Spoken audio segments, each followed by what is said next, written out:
Hello everybody and welcome back to another video here on the one and only Tribal Warrior YouTube channel. And of course I am the Tribal Warrior, and in today's video, as you see by the thumbnail and as you see by the title, we will be taking a look at my 2025 WWE Crown Jewel Perth Aftershock. Now, if you are new to this channel, my Aftershock basically means my thoughts and opinions, and I tend to do an Aftershock video after every WWE Premium Live event or Saturday night's main events, meaning I'll be just giving you my thoughts on my recap and what I thought of the actual Premium Live event. And if you are not new to the channel and you've been here already for a couple of weeks, couple of months, and you've checked out a couple of my videos and maybe even some of the Aftershock videos, you would know what my Aftershock videos are. So if you do know what that is, thank you so much for watching my videos. I am extremely grateful for that. But yeah, of course, today's video we will be talking about Crown Jewel, which took place obviously in Perth, which is in Western Australia. And of course, it was a great show, one of the best PLEs from this year so far, and it consisted of 5 fantastic matches, and we're going to get into all 5 matches in today's video, and we're going to go in order of which the matches went. I will also be giving you my total score out of the entire show, and we will also going to be running through my predictions, because in my last video we took a look at my Crown Jewel predictions and predicted who I thought would have won the matches. So now we're going to take a look and see, did I get those predictions correct? So yes, with that all being said, let's get into today's video and let's talk about the first match that kicked off Crown Jewel, which was the Aussie himself, Bronson Reed, taking on the OTC, Roman Reigns. Now, just like I mentioned at Crown Jewel, the show kicked off with a shocking upset as Bronson Reed defeated Roman Reigns in a chaotic Australian street fight. The match quickly spiraled into a brawl that extended beyond the ring, with weapons, tables, and interference from multiple superstars, including Braun Breaker and the Usos. Reed and Reigns brutalized each other with steel chairs and kendo sticks, and at one point, Reigns was driven through the announce table in a double team move by Reed and Breaker. The action never let up, and the intensity built throughout the match. The turning point came when Jey Uso, Roman Reigns' cousin, tried to help Reigns, but then accidentally speared him through a table. Reigns capitalized immediately, hitting his devastating tsunami splash to win the match. The upset left fans stunned, and Reigns, furious, he lashed out at Jimmy and Jey post-match, telling them to stay away until Christmas, despite still saying that he loved them. The loss marked one of the most unexpected defeats of Reigns' recent run and hinted at a deeper cracks forming within the bloodline again. Now, in my predictions video, I talked about how Roman Reigns is going to win this match no matter what. I talked about just because Bronson Reed is from Australia and just because the WWE has high hopes for Bronson, I just don't think he's going to win this match at all. I just don't see someone like Bronson Reed defeating someone like the OTC, the head of the table, the longest reigning WWE champion of all time at 1,316 days. He is the GOAT.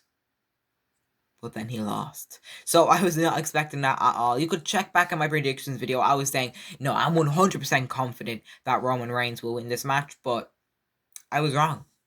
And it's actually the only prediction I did get wrong as well in this entire video. So I'm sorry to those who watched my last video. I'm sorry for getting the prediction wrong. And I am so sorry to Bronson Reed for believing in Roman Reigns so much. So, Roman, you have let me down.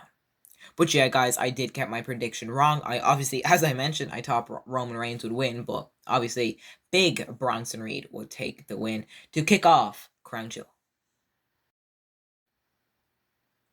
The second match of Crown Jewel featured a clash of champions as Tiffany Stratton, the women's WWE champion, faced off against the women's world champion Stephanie Vaquer to determine the Crown Jewel women's champion. The match was fast-paced and technical, with both women showcasing their unique styles, Stratton relying on her athleticism and showmanship, while Vaquer brought more than hard-hitting, grounded approach. The match action went back and forth with near falls on both sides that kept the crowd heavily invested. Late in the match, Stratton went for her signature, prettiest moonsault ever, but Vaquer dodged at the last second and immediately shifted the momentum. She followed up with a spinning corkscrew, well, as I should say, a spinning, devastating corkscrew splash. Why did I say splash? I meant to say splash. That, although barely connected, earned her the pinfall and securing the victory. After the match, Triple H entered the ring to personally present Vaquer with the new title. An emotional Vaquer thanked the fans and dedicated the win to those who had supported her journey, marking a huge milestone in her WWE career. And I think it was on the night after Crown Jewel, or 2 nights after, on Monday Night Raw, Vaquer was saying, "I'm the only person ever to win 4 championships in my debut year." She's only a year into the WWE and she's already won 4 championships. And 2 of those reigns, well, she's actually been double champion twice. She was NXT and North American champion, and now she is Crown Jewel and World Champion. Just, Vaquer is absolutely astonishing. She is such a fantastic wrestler, and she will definitely be a future WWE Hall of Famer. She is so good, and I cannot wait to see more of her. But yeah, this match was another great match. It was good. I wouldn't say as good as Roman Reigns versus Bronson Reed, although it was a very entertaining. The final moments with that corkscrew splash was absolutely devastating. Both of her knees just splashed right into Tiffany's ribs and probably broke every single one of them. But indeed, I did get this prediction correct, as I did think that Vaquer, or as I should say, La Primera, would get the win. Wow. Let's talk about this match here, as John Cena and AJ Styles delivered an instant classic that had the crowd on their feet from bell to bell. The two veterans went all out, blending technical precision with emotional storytelling in what quickly became the match of the night. Early on, Styles targeted Cena's neck and shoulder with smart strikes, countering the power advantage of the 17-time world champion. Cena fired back with his trademark strength, hitting a thunderous attitude adjustment that Styles kicked out of at 2, setting the tone for a relentless back and forth war.